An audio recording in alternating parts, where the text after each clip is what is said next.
Hello again, everyone. It's MrMostDaysOff, back again for another episode of the Best Darn Diddly Review Show. We've got two excellent episodes for you this week. We've got Dancing Homer and Dead Putting Society. But before we dive into those, let me introduce you to your co-host with the most, Richie the WizKid. How are you today, Rich? I'm doing okay. I kind of wish, since it's Monday, that I could be rolled up in bed with my covers and a pan of lasagna. I'm feeling a little Garfield-ish before I got to watch these excellent episodes. I'm a little excited today because this is seems like we get a theme every week with the two episodes for some reason. They always match up, and we have a very heavy sports theme today. But I'll go ahead and throw it back to you so we can get started. The man, the myth, the McBain. He is MrMostDaysOff. You know, oddly enough, not only the Orange Cat, but also President Garfield loved to roll up in bed with a pan of lasagna on Mondays. That's a little known fact about him. I'm glad that this show just got historical all of a sudden. We just got educational with fake facts. But yeah, so our first episode that we're going to talk about today is Dancin' Homer, which debuted on November 8th of 1990. We get the traditional opening chalk gag is "will not trade pants with others," which, you know, is kind of even more hilarious if you go back and look at or listen to our conversation with Dr. Andrew Persano. We talk about an episode where they change shorts, and it seems most likely that Bart's going commando. That would be really, really odd. I have another thing I want to talk about that we talked about with Andy as well that I'll get into here in a little bit.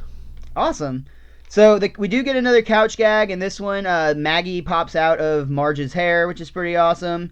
And we always talk about at the top of the show, first appearances. In this case, it's not a person, but a place. We get our first mention of Shelbyville, which I know becomes a much more important part of the show and is very heavily involved in one of both mine and Richie's and mine, is very heavily involved in one of Richie and I's favorite episodes, Lemon of Troy. That is my favorite episode.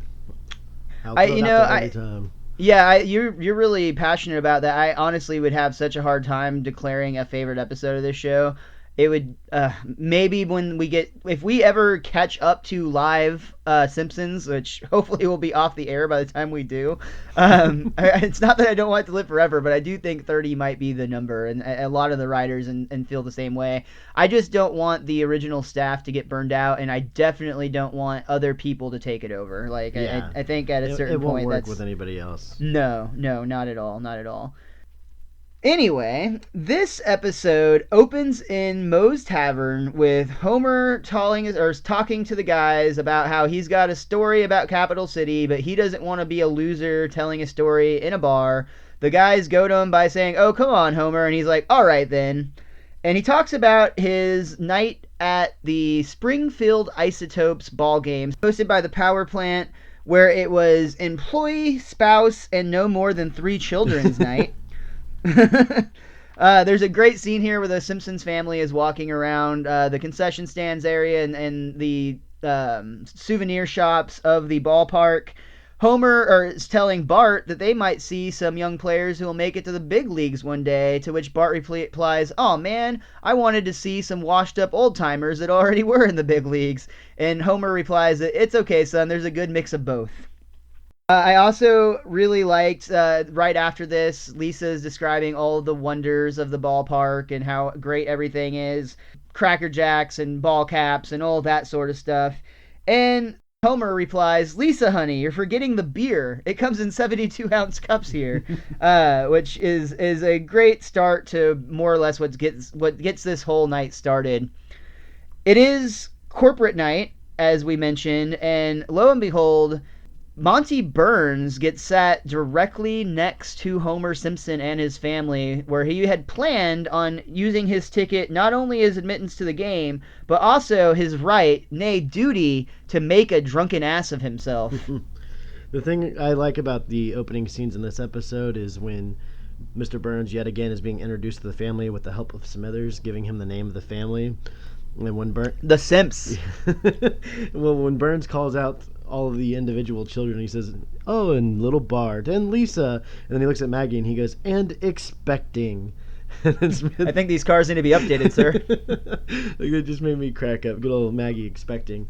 And that's the cross theory that I wanted to promote with this. When we talked with Dr. Andy a few episodes back, He came up with this great theory that Maggie is actually a Muggle-born witch, and Hashtag Muggleborn Witch. we've been carrying this theory around the entire time because I think it's great and it works on so many levels. But I realized something here a couple episodes ago, and I've been toying with it in my brain, and now I feel like I have to declare that I think we missed the mark just slightly on that. I don't think Maggie is a Muggle-born witch. I think she's actually a Jedi. If you see, like, there's an episode where she gets out of her crib in earlier episodes, so she does like the super high jump thing where she grabs onto something and then falls effortlessly down. She can control people's minds, she controls animals, she can control people sometimes, and she has excessive use of strength at times when it's required. And Andy brought up the point where you never see her attempting any magic, but she does magical things, and it just hit me. I was like, she's a Jedi. There will be episodes later on in the Simpsons' career, like where she goes to the daycare center and she has to break out, where she meets other Jedi Masters, i.e. the head of the daycare center, where her mind tricks don't work on them, so she has to use her force in other ways to break out of the daycare center. But I wanted to throw that out there, that Maggie is actually a Jedi Master. Fascinating, folks. Just like the Muggle-born witch, I think this is going to continue to become a running theme throughout The Simpsons. And I encourage you to please contact us on Twitter. I'm at MrMostDaysOff. He is the Wiz_Kid23. And tell us what you think. Is Maggie a Muggle-born witch? Is she a Jedi? Maybe she's a doctor from Doctor Who. I don't know. I'm not really not into that show, but I know that there's a lot of those, and they time travel or something. So what is Maggie Simpson? Tell us your theories on Twitter, and let us know your thoughts there. I think that'd be a lot of fun. She's Tiny Rick. She just wants to get back to her body. But anyways, we're getting sidetracked there. So we're talking about them sitting down with Burns, and Homer wants to get his ass drunk. Yeah, that was kind of fun. Homer thinks that because Burns is sitting next to him, that he's not going to get to have any of that delicious nectar that he so desires.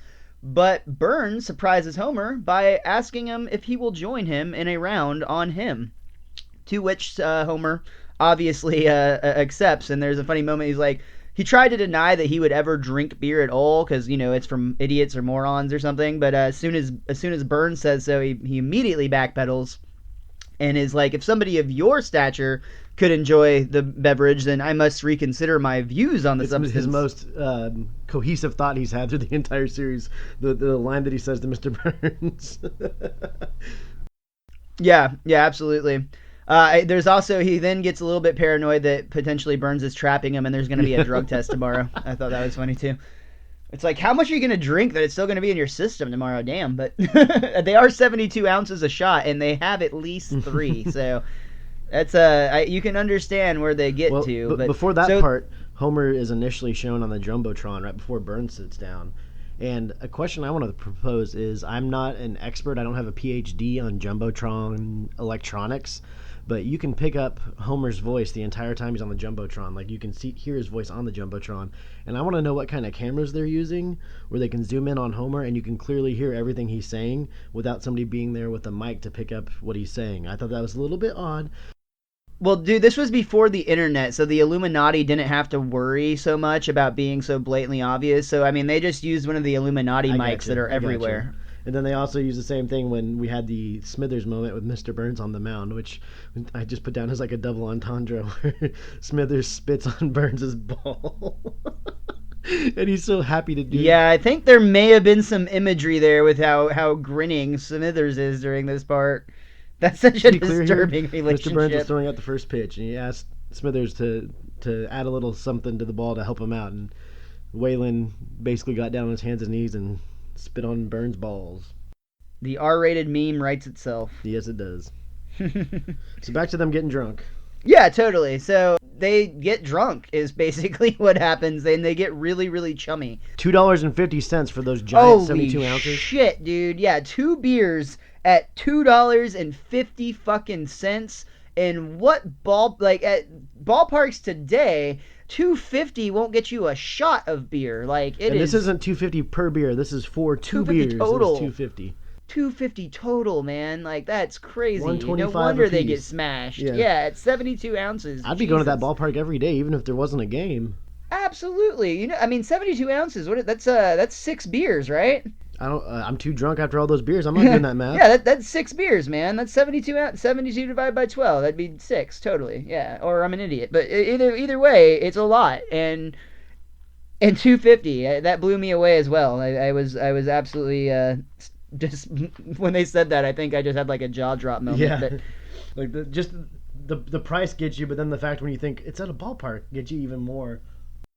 yeah, absolutely. I mean, like at the best happy hour ever, that's not gonna happen. But so this leads to Homer getting very, very comfortable and loosening up, I guess, a little bit too much because he jumps on the dugout in front of him.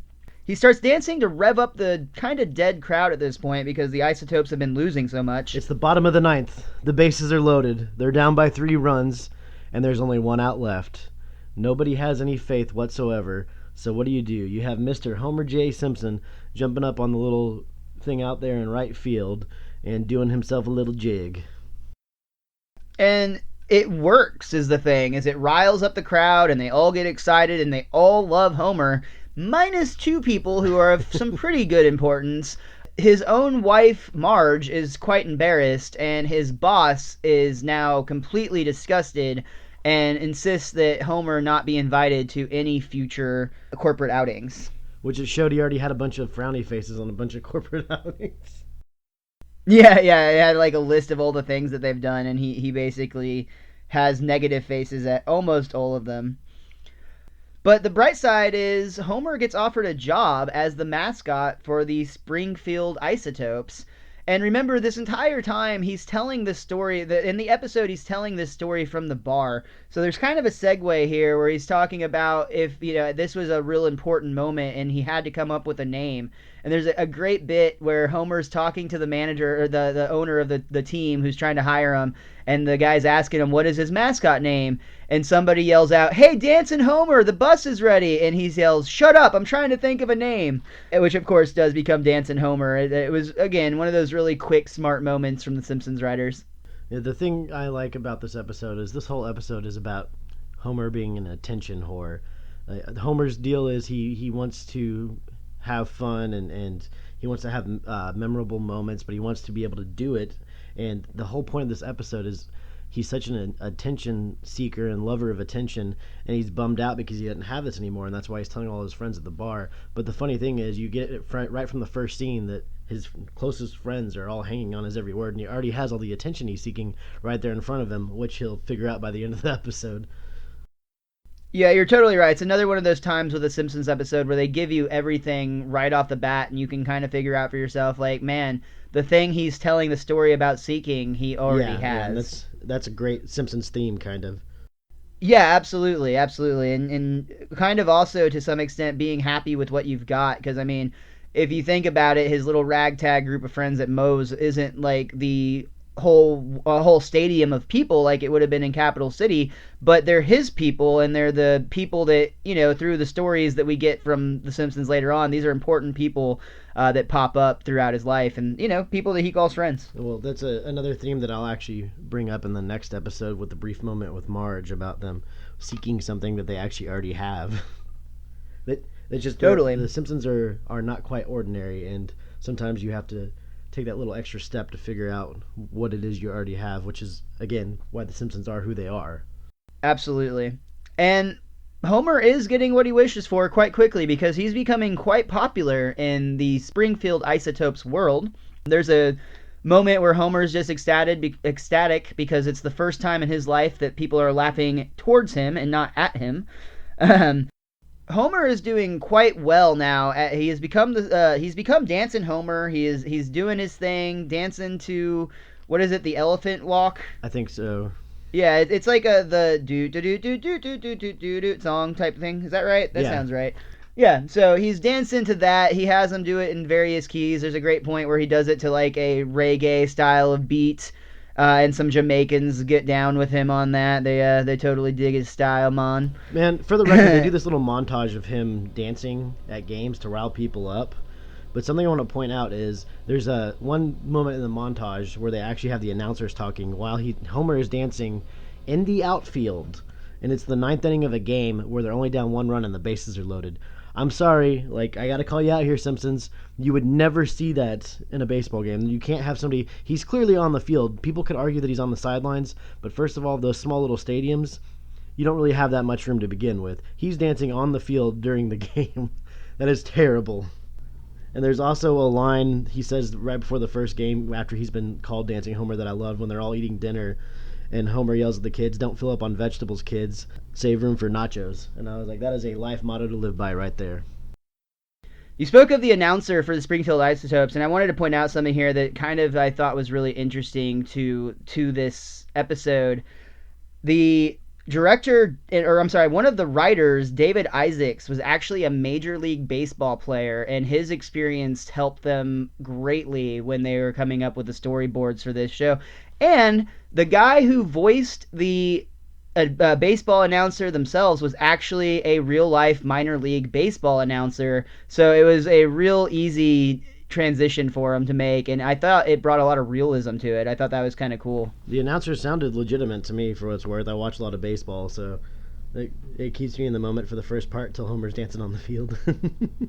Yeah, but I hear your point about them. That would absolutely not be allowed to happen. But for the sake of this show, it does, and it makes the it's point 1990. that I mean, come Homer's on. an important... Yeah, they're about to go on strike anyway. Really, they'll do whatever.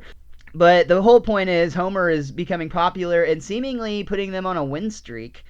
They do eventually lose the game, and Homer's immediately called to the office where he assumes that he's being fired, but is in fact being called up to Capital City because their mascot, the goofball, is getting older and needs some relief in the mid-innings. So Homer and his convinces his family to pack up and go to Capital City. There's actually a really great point right after he's offered the promotion.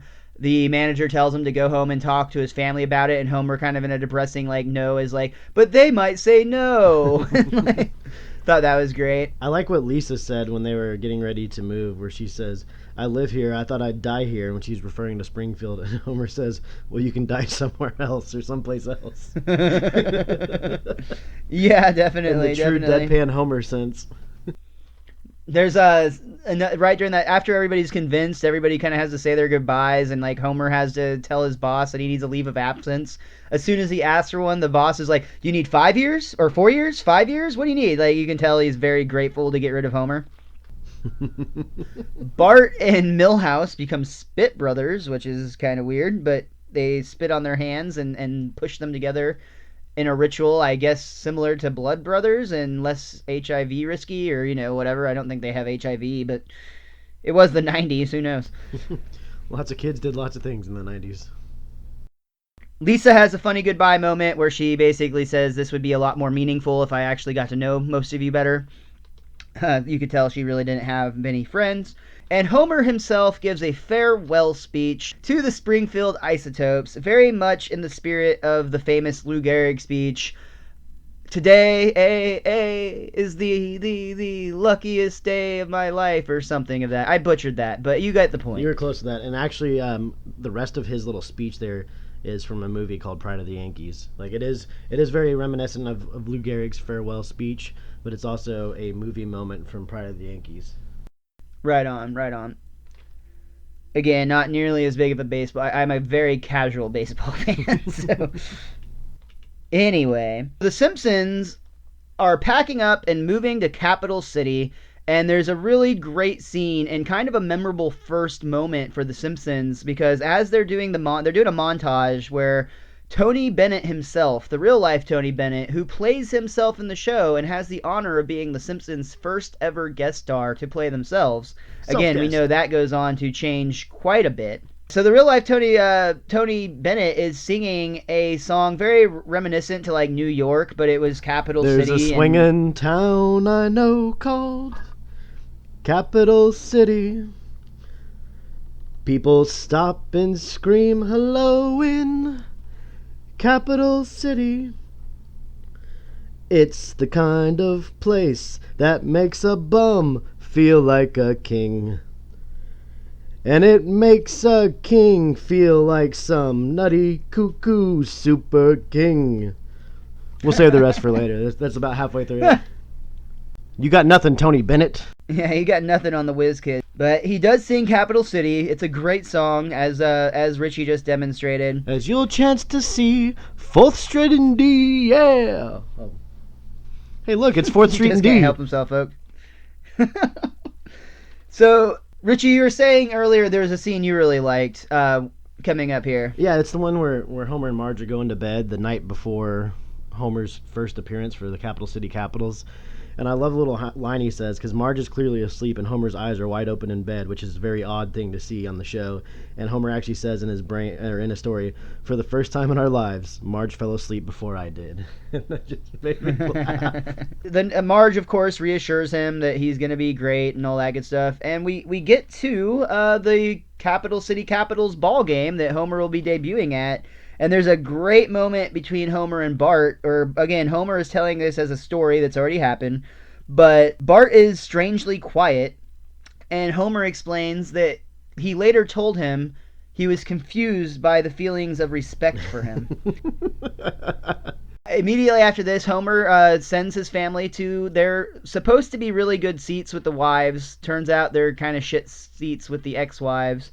But Homer himself has a meeting with the Capital City goofball in the locker room where he finds out that he's going to be taking over for him during the 5th inning, which is a very important inning apparently because people have had a couple of beers and the ball game is called official. I do want to point out that during this conversation, if you're paying attention in the background on his locker, there's actually the picture that was taken in season 1 of Homer dancing with Princess Cashmere, which I thought was really cool that they have that little throwback in there. And it's one of the dirty images that they have in a professional sports locker room where, they mostly talk about grabbing pussy, I understand. Nice job, Trump. Anyway, the thing I like is right after that scene where the announcers are talking right before the game starts, and I don't know if you caught this or not, but they said we've got great weather tonight under the dome. And I thought it's a dome. I didn't even catch that. That's fucking awesome. So we watch the game from Homer's perspective, where he's very nervous and can't think about anything until the food vendor comes by, and then he takes his mind off of it a little. But he hears his music play in the 5th inning, and he goes out and he brings his A game and he dances his ass off and he does his hand symbols that he's been practicing to spell out capitals, and the crowd goes mild because they did not buy him at all. There's a really great moment where Homer, again telling the story, says it was so quiet you could hear everybody's negative remark. And we did. We heard a lot of them, and people basically kind of calling him a bumpkin, saying, that might work for the country folk, but it's never going to work here in the big city. Who does this guy think he is, etc., etc. Kind of a sad moment for Homer, where he is told by the manager that he's just not cut out or ready for the big leagues. It was kind of a funny metaphor for, I think, a baseball player moving up and down from the minors to the majors. It was pretty good. I thought that was a good moment. Which is funny because earlier when he was in the minor leagues and he thought he was getting fired, they had a moment where he was like, oh, you can't fire the players, so you're going to fire me, which is completely wrong because you can always cut players. So some baseball puns in this one for sure. Definitely. So this more or less wraps up Homer's story, where he wonders to himself why stories of humiliation and degradation make you more popular. To which Moe explains, they just do, Homer.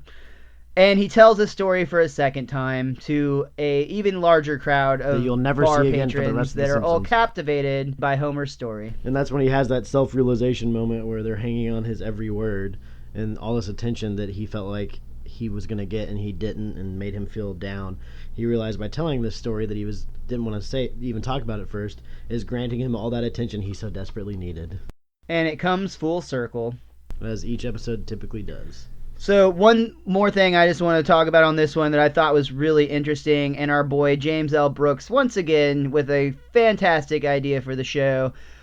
This episode was originally written, and they had a really hard time with the closing of the show. They just did not know what to do. So James L. Brooks himself was actually the one that came up with the idea of bookending it and making it a flashback tell with Homer telling this story from the bar, which I think set up a lot of the reasons this was funny, and a lot of the jokes were well to do with that little fact, and they were able to play with that idea a little bit with some of the writing, and I thought that was a really cool thing and made this a very interesting episode. Well, that gives you certain things like Homer to be able to talk about it as it's going on. For example, the scene where he's in bed with Marge and he says it's the first time she fell asleep before I did. He's saying that in his head, and if you don't have that bookend thing going on, that can be a little confusing. So Absolutely. I gotta say, man, up until this point in the show, it's very clear that James L. Brooks is the MVP of the Simpsons so far. Like his stepping in and taking care of things. The writers will always going to give a massive amount of credit because they never get enough anyways. But it seems like he's the one that's coming up with the ideas or putting his foot down to keep things a certain way to stay true to the vision that they have. So I got to say, he's been the MVP so far for me. I think I would have to second that. So, Richie, is there anything you or your book would like to say about Dancin' Homer before we move on to our next episode? No, the only thing that we haven't mentioned that's in here is that the organist playing the organ at the stadium has a martini atop her organ, and it had pictures of bodybuilders next to her, and it says in here that one of the pictures might have been McBain, which is why I threw in that McBain thing earlier in the show. Ah, funny. Nice. But everything else we pretty much touched on. I'm kind of mad that they didn't notice in this book that there was that picture in the goofball's locker. Like, I feel like it should have caught that, and it didn't say anything about that in here. Yeah, that is something that you would think would... It was an extra scene digitally remastered just for this episode. It's one of the random things that George Lucas added into the film. George Lucas and Spielberg, how dare you? Mm-hmm. So that's going to do it for Dancin' Homer, but don't worry, we still got Dead Putting Society to go. This episode debuted on August 15th, 1990. Great chalk gag. It's I am not a 32-year-old woman, which is of course a reference to the fact that Bart Simpson is voiced by Nancy Cartwright, who at the time was a 32-year-old woman. That means we still have time to get into animation, my friend. True story. Don't know how to draw a straight line, even with a ruler, but I'm sure that's not a problem. The couch gag is all of the Simpsons cram into the couch, and by all of the Simpsons, I include Santa's Little Helper and Snowball 2, crushed in between the family. And our first appearance of Maude and Rod Flanders, as we get a much more fleshed out view of who the Flanders are in this episode. But they will change. Like, they set up the parameters right now, but seasons ahead, they'll change to be much more stick up their butts. I don't understand things like alcohol. And yeah, it's ironic because Ned has a dope fucking man cave, dude. Like, It's his basement bar, and he's got some Belgian beer on tap down there. He had all sorts of, like, dope signs and stuff. Was there a pool table or some sort of, like... At least one. Activity table? Yeah. He called it his ruckus room, for what it's worth. And Oakley. It was super cool. Super cool. The way we got there is we started the episode with Homer mowing the lawn and being out of beer, to which I thought Marge had a really odd response, because when she told him that they didn't have any Duff, she's like, would you like some fruit juice? Which is possibly the farthest fucking thing from a beer. Like... That's like on the opposite spectrum. I'm just saying. That's weird. Unless you're putting like vodka in it, but I mean, even then, that's a really, really off. I mean, you always have water. I mean, I would go with water over fruit juice if I wanted beer. Well, and I didn't have beer available. Maybe they're secret alcoholics, and to Marge, that was her way of hinting at Homer, like, do you want some fruit juice? Like, you know I add rum to this all the time, so when I say fruit juice, I mean cocktail. And she just didn't want to say that in front of the Flanders. And Homer, being the dumb idiot that he is, didn't catch on. I guess it's Stand possible. up for Marge. Regardless, Wiener's out. Regardless, Ned overhears this and offers... And by the way, this whole time, Ned's been nothing but kind to Homer. And Homer is just constantly griping about Ned Flanders, which is kind of a truth to this series in general. But in this case... he offers Homer something that you know he can't refuse, an ice-cold beverage of choice, a beer, if you will, in his ruckus room. So, when they're down there, Ned is telling Homer all about his man cave, essentially, his dope basement, and Homer is just getting more and more fed up and annoyed, and he finally has kind of a breakdown where he talks about how you're a better family than us, you have beer that's farther away than mine, your wife has a tighter ass than mine, and other various things. But it seemed like the wife ass remark really got under Ned's skin, because he got irate enough that he actually asked Homer to leave. Homer finished his beer and then complied. After he came back for a sandwich on his way out. Yes, and one for the road. That's right. That's right. We also learned at the beginning of the scene in the ruckus room that they have been neighbors for 8 years. And never, yeah, and this was the first time he had ventured into the Flanders home, they pointed out. And I actually wrote a note, which is really funny because I wrote this while I was watching it, and then the scene after this answered this.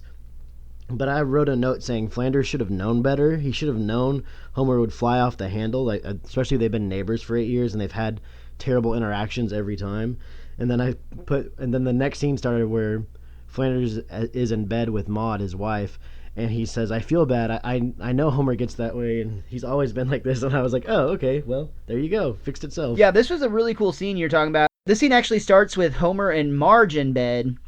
Homer and Marge are still, it looks like they're about to fall asleep, but Homer is still just like angry and upset that, Ned has pissed him off, and Marge is kind of trying to get him to explain what's wrong, and she's like, well, is it what he said? And he's like, well, no, it's not what he said, because again, Ned never really actually said anything really mean by any means. He was a little bit braggadocious for sure. But then Marge is like, well, how did he say it? Because Homer explained it wasn't what he said, it was how he said it. So Marge is like trying to break it down, and Homer cannot explain himself in a rational way, so he just decides to go for a walk. We then have a mirroring scene where it's the exact same setup. Ned is upset because of the way he spoke to Homer, and as Richie already pointed out, he knew better, essentially. He should have known over the eight years that that's how he's going to go. So much so that he's upset enough to call Reverend Lovejoy, which is another running theme of this show. Anytime Ned has a problem over anything, he calls with an emotional crisis, the Reverend, and it's somebody that they basically have on speed dial. And you can tell every time the Reverend answers, or the Reverend's wife answers the phone, they're super annoyed.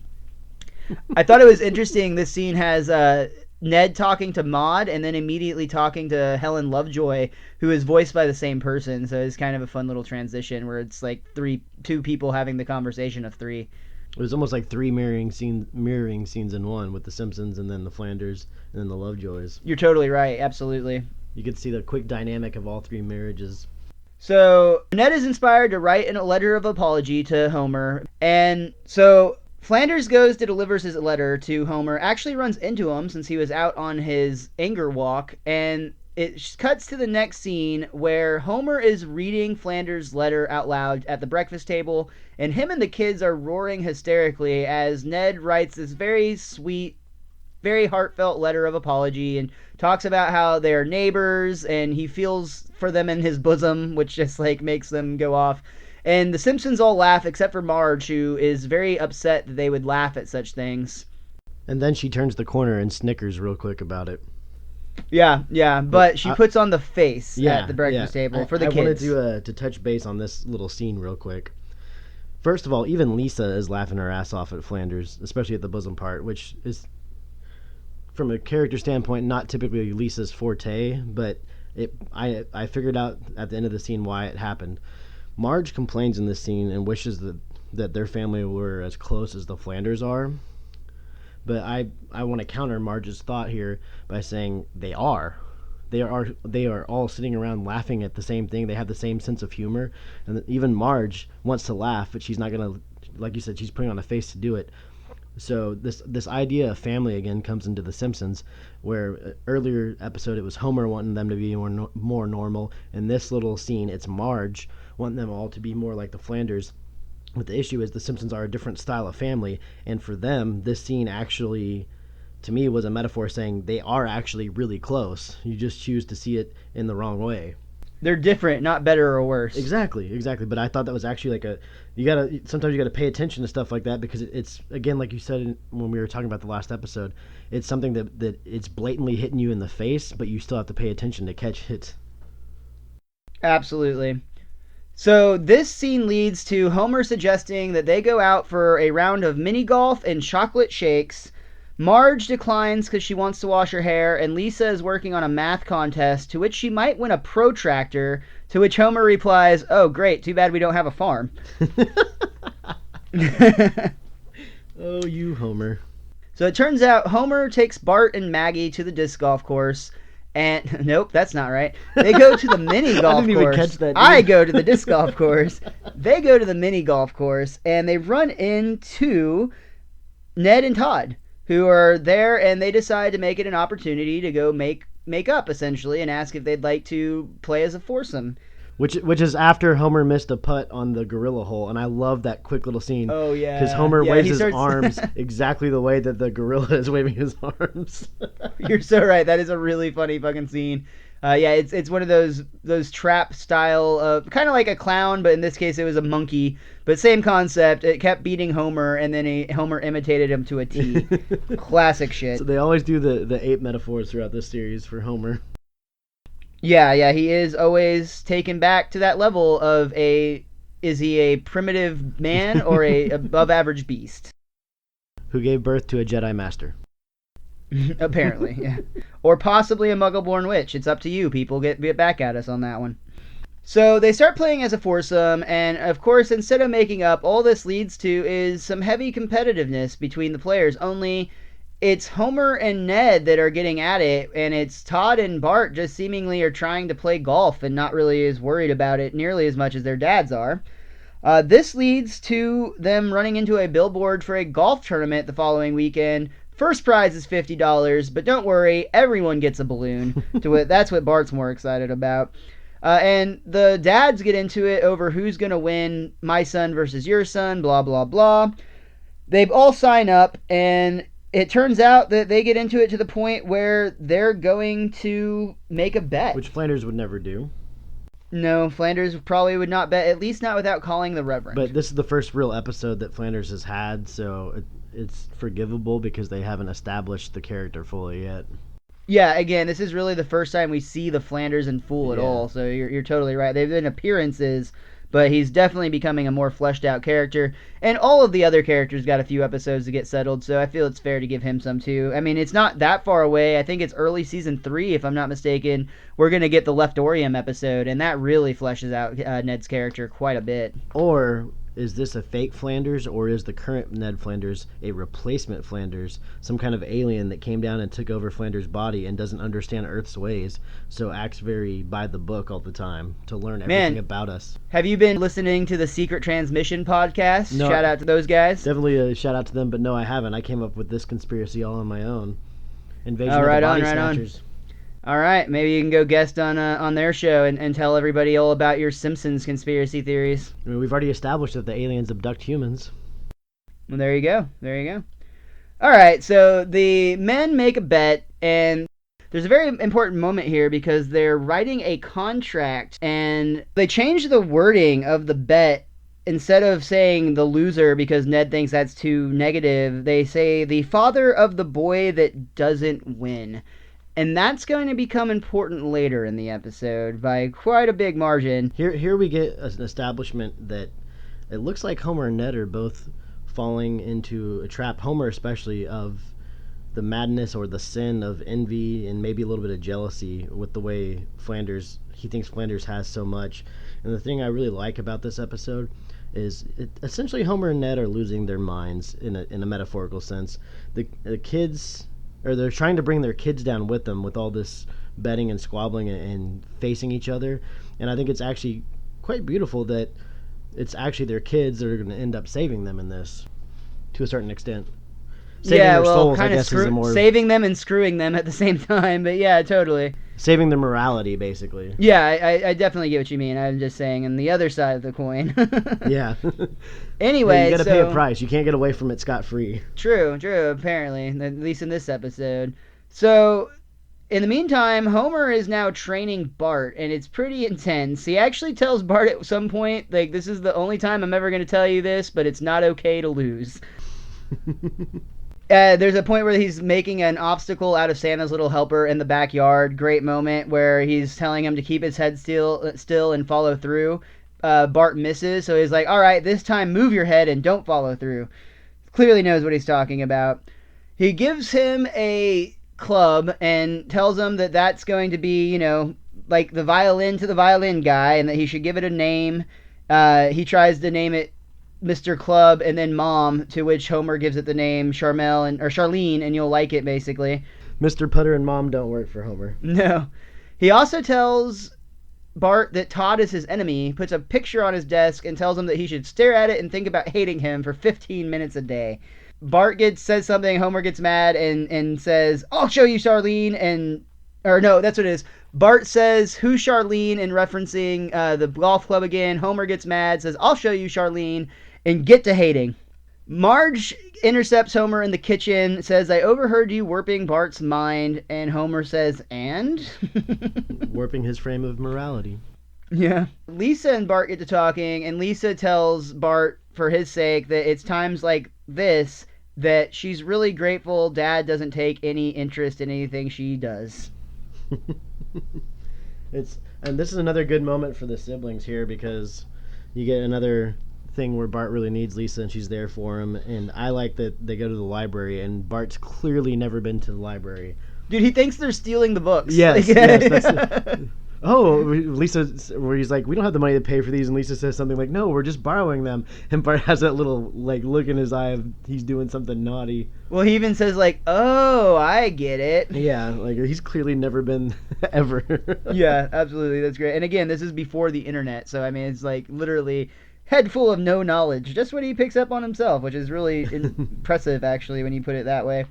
So training not really going so hot with Homer, so Lisa tries to help him out by teaching him the art of nirvana and clearing his head and all that good stuff. One of the scenes that I have loved, and I've always remembered it since I was a child. I don't know why this spoke to me so much and stuck in my head, but when Lisa's doing the little I almost said quizzes, the little brain teasers with Bart, I've always liked the sound of one hand clapping, because I agree with Bart, like you can hear one hand clapping. That one's not clever at all.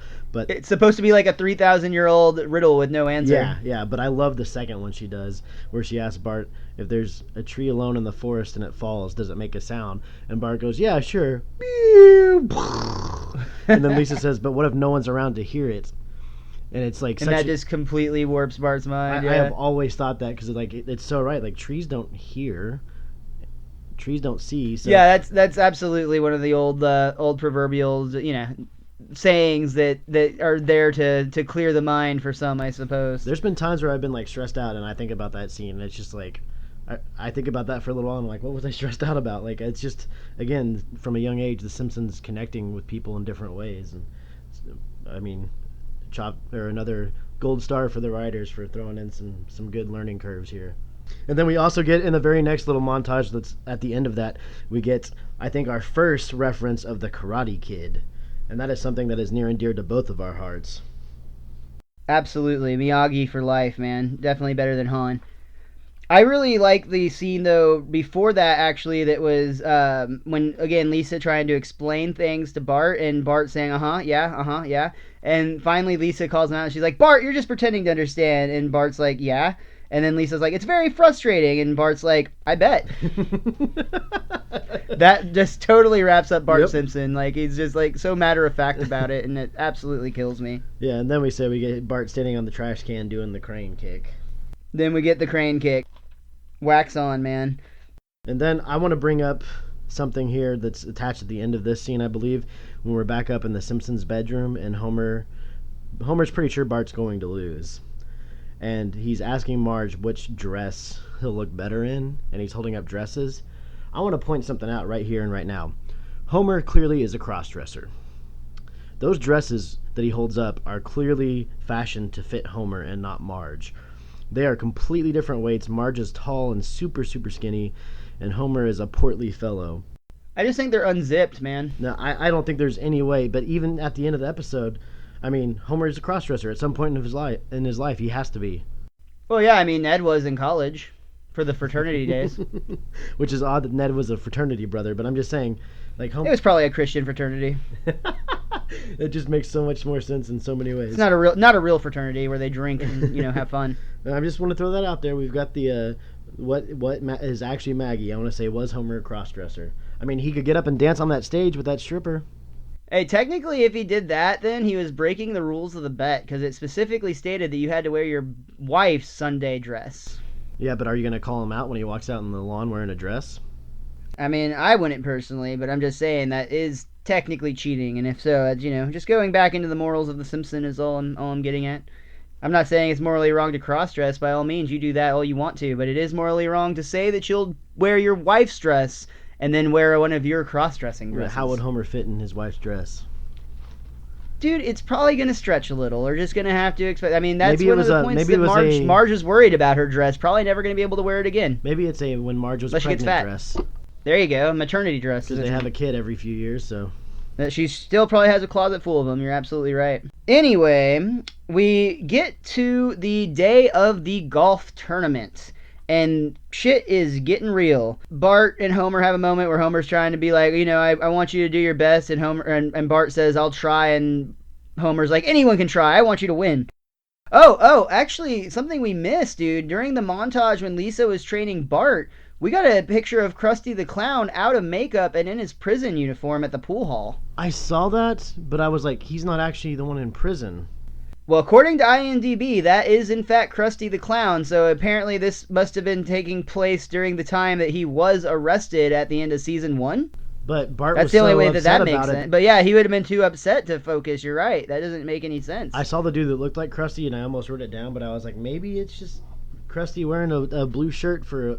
Maybe it just came from rehearsal from some bit about Maybe prison. you get to keep your prison shirt. 24601. Anyway, back to the golf tournament. The boys are at it. It's heated. They've got Whoa. You missed the obvious thing we have to touch on. I want to touch on this topic, and I'm going to piss a lot of people off. You touch whatever you want to, Richie. What? Homer and Flanders have a little back and forth right before the match starts, where Flanders is praying, and Homer says that they both can't pray to win because he already did that. Yeah. Flanders pointed out that he was just praying that everyone remains safe. And I wanted to say this right now. This actually made me laugh, but because it's something that I've always felt. When a sports game is over and an athlete says, I want to thank God for giving me the courage to pull through and win this game, even when it's a game that had like no kind of controversy, it just had like a late inning hit or something like that. And that always bothers me when athletes say that. Like, why does God care about which team wins a sports game? Unless there's like a child's life at stake when someone's going to be killed, unless one team wins, which that's a whole other set of circumstances. I feel like Superman should help out in that situation. or basketball. Yeah. But I just it really bothers me when athletes try to thank God for the win. Now, if they want to thank God for having like a good game and going out there and doing whatnot, that's your own thing. But thanking God for a win that God has nothing to do with, that bothers me so much. As an atheist, this is one of the most baffling concepts of Christianity to me. Like, and I was a Christian at one point in my life, and I, would ask questions that I failed to get answers for. And eventually, I came up with enough questions that it was just like, all right, if it smells like bullshit and looks like bullshit, it might very well be bullshit. So this is a minor thing that I think about that's like, yeah, that doesn't really add up a whole lot, does it? But like, it's selfish to me is what it is. Let's it absolutely is selfish, but like, let's just go ahead and assume there is a God for a second. Like, are you really like going to waste your fucking God's time with a fucking football game? Dude, like, man the fuck up and play a game, for fuck's sake, and let that dude like give chill. Us world peace or solve hunger. Yeah, he's probably got other shit to do that's a little bit more important, like that you get your fucking first home run. You know what I mean? Like, just fucking work at batting if you want to get better at batting. Don't like pray about it. But I mean, everyone does watch football, so I guess God could take the day off to watch some football as well. It is supposedly the Sabbath, right? I mean, if everyone else is taking a day off, hopefully he can too. Maybe he bet on the Cowboys, so he needs them to win. Aren't they supposed to be like God's team or something? Or no, it's America's team. Yeah, don't listen to the Saints. Don't listen to the Saints one and the fans. same. The Saints fans think they're America's team now because they had a flood and won a Super Bowl. But Cowboys always will be America's team. Is that how the story of Noah went? Like, did the Saints get on a boat 2x2 and were like taken around for like 3 months until the world dried out and they landed at the fucking Superdome? Which is under sea level to begin with. They found an olive branch at the Superdome and were able to like, declare that this was going to be God's plan. I know I read that story at one point, but I don't remember Drew Brees being there. That's the Bible I remember reading. Anyway, it goes on for a while with the boys being neck and neck, and they're having holes in ones and balls coming up just short, and they're dead tied, and it gets to the final hole, and they both hit it through Abe Lincoln's legs. It's a close call, but they're both laid up for an easy deuce, and they get to talking to each other about how dumb this is and how they're not really having any fun. And Todd says, yeah, but it's supposed to build character.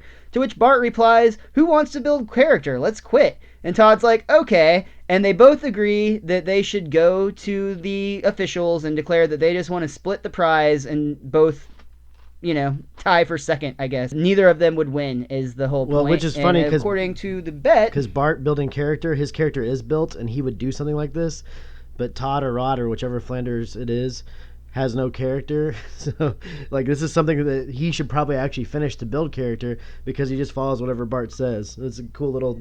Well, and I don't think this, going back to your, the Flanders change so much, I don't think the Bible-thumping brothers that we know later in the show would actually agree to quit because they would feel like But Bart antagonizes them to do things all the time throughout the series. That's what I'm saying, is like they have no character. So yeah, that's true. That's true. That's a good point. Well thought.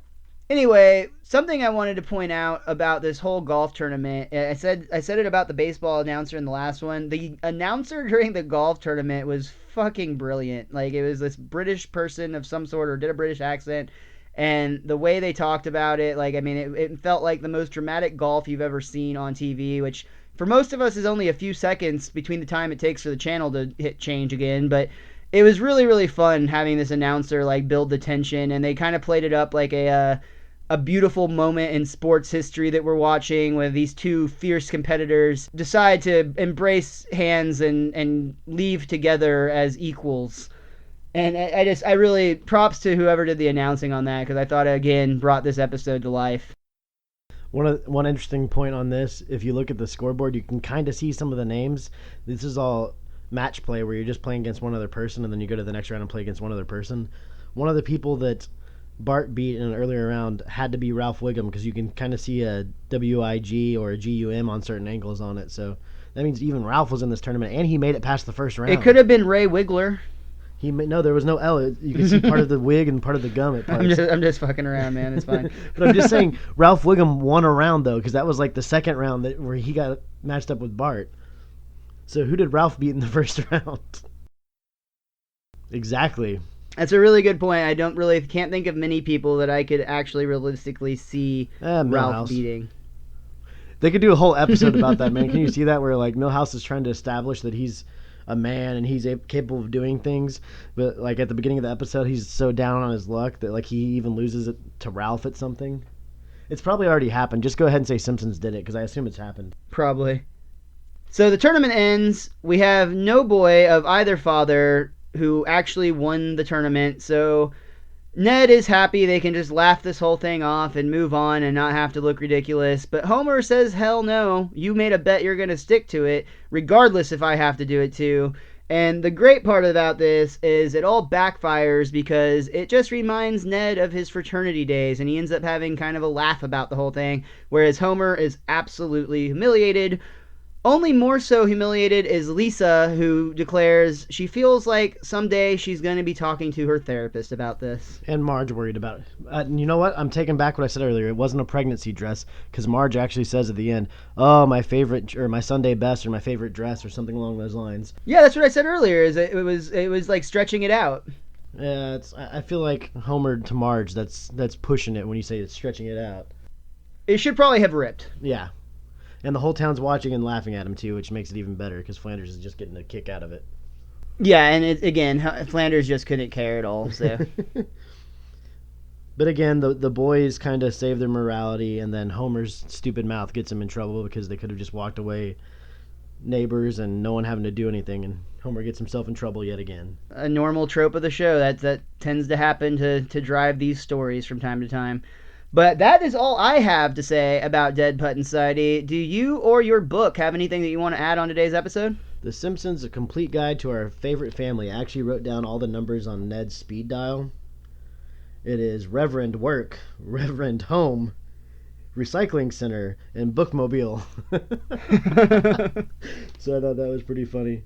And then everything else, nothing we haven't ever touched on or anything. It says, because Bart had an engraving on his putter on Todd's. It was to Todd, love Dad. Nothing too exciting. Awesome. Well, that's going to do it for this week's Best Darn Diddly Review Show. Next week, we're going to be back for Bart versus Thanksgiving, which is kind of a dud if I remember correctly. But we'll also have Bart the Daredevil, which is one that I'm really excited about. And we may even have a guest come by to talk about that with us. I've got a super fan lined up who'd love to come and share his thoughts. So we will be back for that next week.